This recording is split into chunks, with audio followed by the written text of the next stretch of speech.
Como você trata a si mesmo quando comete uma falha, um erro, quando você não atinge um objetivo que você queria? Será que você se pune, você se flagela, você é muito duro e se critica demais? Se você faz isso, você é como a maioria das pessoas e com certeza você pode usar mais da autocompaixão para se motivar, para diminuir a sua procrastinação e para melhorar o seu senso de bem-estar. E nesse vídeo eu vou mostrar como aqui no canal Saúde da Mente.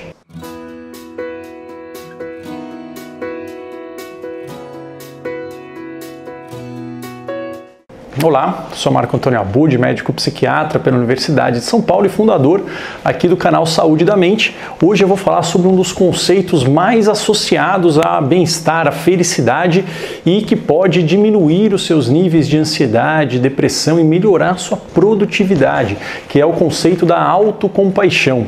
Eu vou falar o que é a autocompaixão, quais são os 3 componentes desse conceito, quais são os benefícios que praticar a autocompaixão pode trazer para a sua vida e como que a gente pode treinar. Eu vou dar um treino prático para você começar a desenvolver essa habilidade, que é uma habilidade natural dos seres humanos, mas que muitas vezes no nosso dia a dia, até por uma questão cultural, uma questão dos modelos que nós vemos, nós não somos treinados para praticar.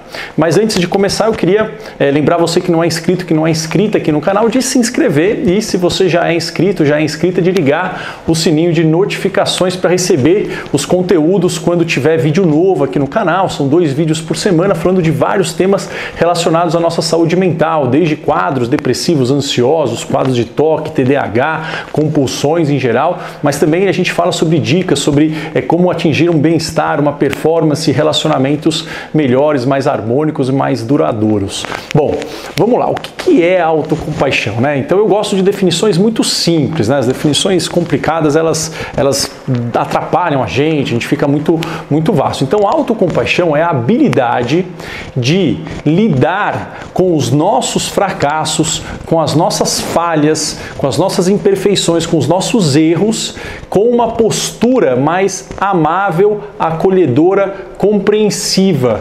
Então, é a habilidade de lidar com as nossas falhas, nossos erros, de uma forma mais compreensiva, mais amável, carinhosa, e não de uma forma autocrítica, se autoflagelando.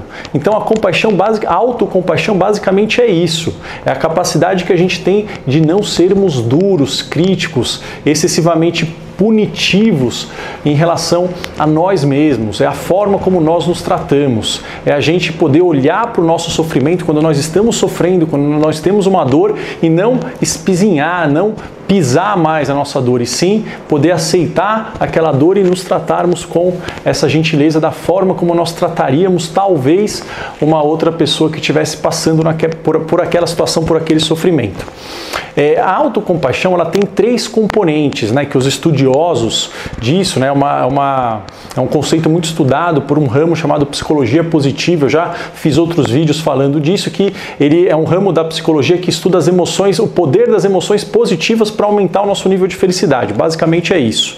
Então tem 3 componentes na autocompaixão que esses estudiosos aí eles determinam, né? O primeiro componente é um componente de autogentileza, que é muito próximo do conceito mesmo da autocompaixão. A autogentileza é nós sermos suaves, carinhosos com o nosso próprio sofrimento. É quando nós não nos criticamos mais do que a própria situação já está criticando, certo? Quando nós não amplificamos o nosso sofrimento que nós estamos tendo naquele momento com mais autocrítica. É nós termos uma postura gentil, cuidadosa, suave com o nosso sofrimento. Ok? O segundo conceito, a tradução ela não é fácil, mas seria uma humanidade comum. O que é isso? É nós aceitarmos que nós somos seres imperfeitos. nós termos consciência da imperfeição dos seres humanos em geral, de nós e dos outros. E a partir do momento que nós temos consciência da nossa imperfeição, a gente não precisa gostar da imperfeição, mas a gente ter consciência dela, aceitar que por mais que nós nos empenhemos, nós somos seres imperfeitos e todos são imperfeitos, né? Então aceitar que nós temos uma humanidade comum, né? Todos nós compartilhamos o fato de sermos imperfeitos, isso ajuda a tirar um pouco esse peso da solidão de que só eu falho, só eu erro, só eu cometo, enfim, digamos, tropeços, só eu não consigo atingir meus objetivos. Não, todos nós estamos isso, todos nós sofremos por motivos muito parecidos, e isso dá uma sensação de comunidade, né? Sofrer em conjunto sempre é melhor do que sofrer sozinho, né? Eu sempre gosto dessa frase.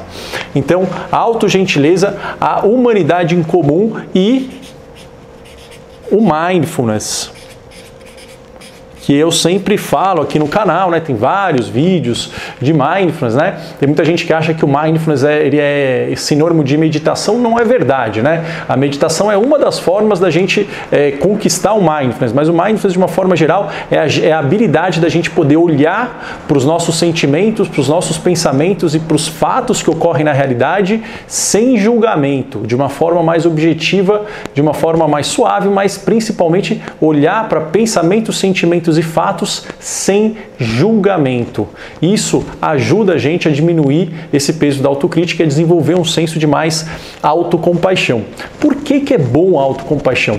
E eu sei que talvez você possa estar pensando uma coisa mais ou menos parecida assim: poxa, mas se eu for também muito mole comigo mesmo, eu não vou conquistar nada, eu tenho que ser duro, né? Meu filho tem 13 anos agora, né? Ele mesmo tem essa ideia, né? Ele queria emagrecer, que ele achava que ele estava um pouquinho acima do peso. Ele falava: não, eu não posso achar que eu já estou bem, que eu já estou magro, porque senão eu não vou me esforçar para emagrecer. Então eu tenho que achar que eu estou, na verdade, muito gordo, muito acima do peso, eu estou obeso, e que não era verdade, né? Ele estava discretamente acima do peso, né?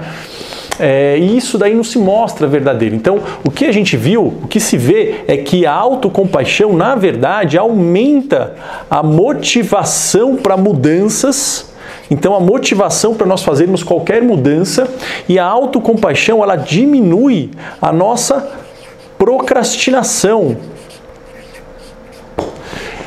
Tem vários estudos, principalmente com pessoas que estão em programas de perda de peso e de cessação de tabagismo. Então, perda de peso, cessação de tabagismo, foi observado que pessoas que praticam a autocompaixão, elas tendem a ter um sucesso maior no tratamento.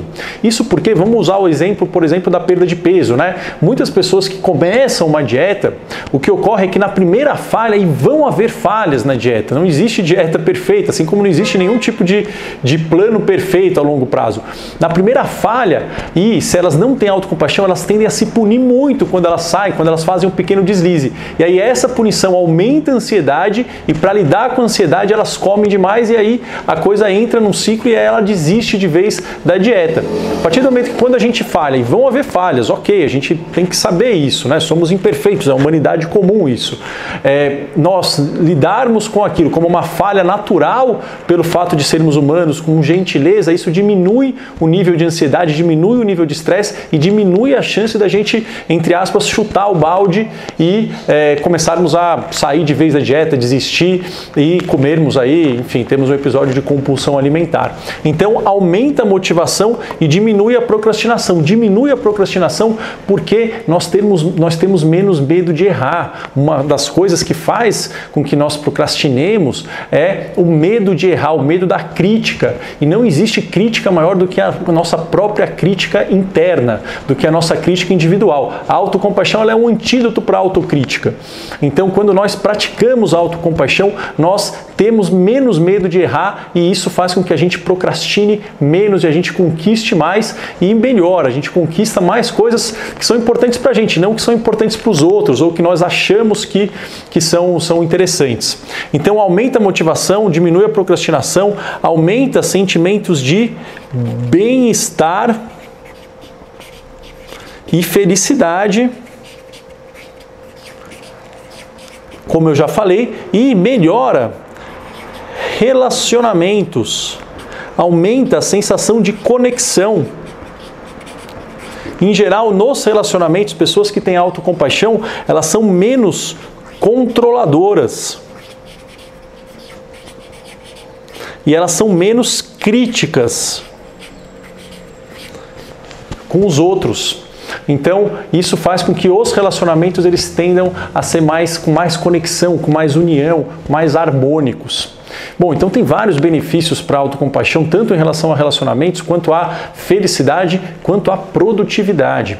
E como que a gente pode praticar? Então tem vários exercícios de treino de autocompaixão, é como se fosse uma academia, como qualquer prática, qualquer habilidade, a gente precisa de um pouco de repetição. Mas uma das formas que eu gosto muito e que me ajuda e que eu acho que pode te ajudar é a gente fazer o quê? Escrever uma situação na qual nós tivemos sofrimento.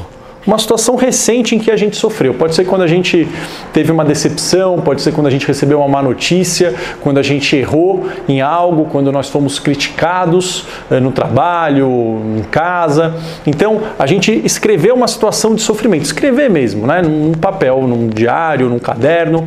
E a gente, quando a gente for escrever essa situação, nós não julgarmos o que aconteceu. Simplesmente nós vamos relatar o que aconteceu e quais os sentimentos que nós tivemos. Então a gente vai escrever uma situação em que a gente sofreu recentemente, não precisa ser um sofrimento muito intenso, mas que foi desagradável. Nós vamos não julgar, mas descrever como se a gente fosse uma terceira pessoa olhando aquilo e descrever tanto o que aconteceu quanto o que a gente sentiu. Se a gente sentiu angústia, se a gente sentiu vergonha, se a gente sentiu tristeza, se a gente sentiu raiva. Então a gente vai descrever os nossos sentimentos sem precisar julgar se eles são bons ou ruins. E, em terceiro lugar, nós vamos escrever o que diríamos a um amigo ou amiga que estivesse passando por aquela situação. Ou seja, se você estivesse olhando aquela situação ocorrer com um amigo seu, com um amigo próximo, com alguém que você goste, né? Se você estivesse olhando aquilo acontecer com essa pessoa, o que você diria? Né? Como que você abordaria, como que você trataria essa pessoa? E aí você pode escrever isso nessa carta como se você estivesse dizendo para você mesmo. Isso é um dos treinos, tem vários outros treinos e é uma questão de prática. A gente é igual andar de bicicleta, né? A gente vai cair no começo, vamos ter percalços e depois isso, com a prática, isso vai se tornando mais natural e vai dando esse senso de leveza e de bem-estar e de mais produtividade, mais energia no nosso dia a dia. Bom, espero que vocês tenham gostado do vídeo. Deixa aqui nos comentários o que vocês acharam, se vocês estão praticando a autocompaixão, se vocês praticam isso no dia a dia de vocês, se é difícil fazer esse exercício, o que vocês acharam de escrever essa carta.